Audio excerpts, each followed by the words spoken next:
Hey everybody, this is Dr. Dan, and this is another desktop lecture. I apologize, I'm so casual.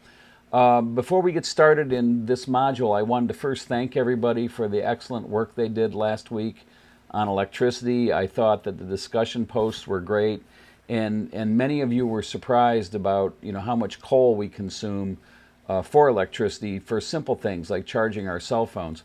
And we really can't eliminate coal anytime soon, but it's important to be aware of how much energy we use and really to have the conversation about energy use. So I appreciated everyone's feedback there. Now, as far as this week goes, we're past the midterm point in our class, and as a survey of history of business and technology in the U.S., we first explored that idea coming from the historian Carl Degler, that quote that capitalism arrived in the first ships, and then we looked at pro-business philosophies of individuals such as Alexander Hamilton. We talked about the early market revolution in the beginning of the 1800s and transportation technologies such as canals. And then finally we got into the rise of industrial capitalism, and we talked about characters such as Carnegie and Rockefeller and Jay Gould.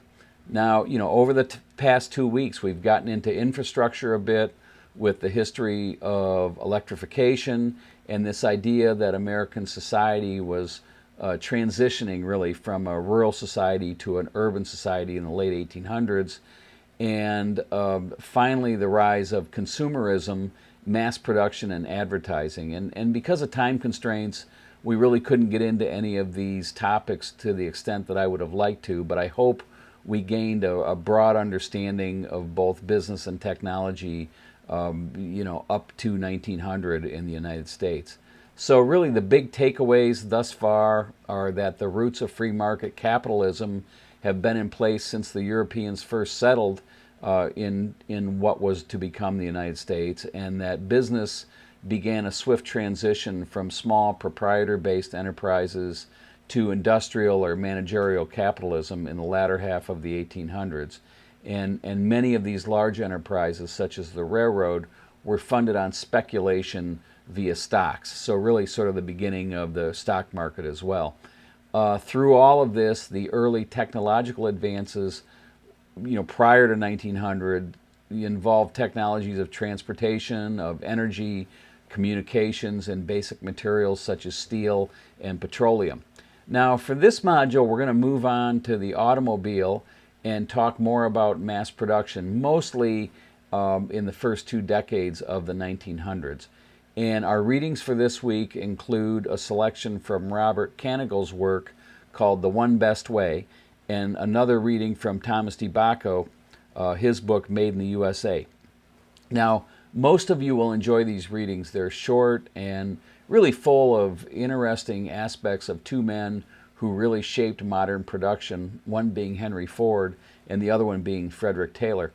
Even if you're a student of wavering interest and motivation, force yourself through these readings, because I think you'll gain some insight, and I think they'll be helpful down the road.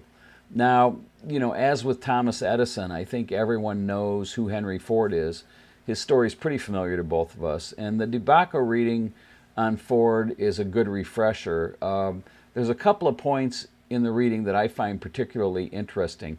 First, pay attention to Ford's paternalistic nature with his workers, and how DeBacco weaves this idea of Ford as a pragmatic kind of old school guy through his narrative.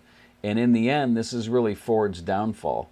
His marketing and his treatment of labor, leaned towards what was practical and necessary, but really shunned any room for individualism, which, was a rising thread in the American ethos at the time.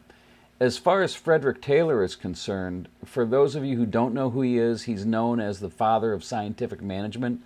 And if you're a business major or a Kobe student and you've already taken quality management, then you probably know who Frederick Taylor is.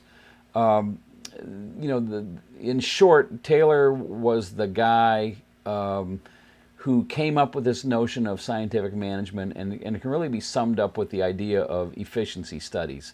He was an engineer in the late 1800s and early 1900s, and he studied the most efficient way to produce something, usually relating to industry and assembly.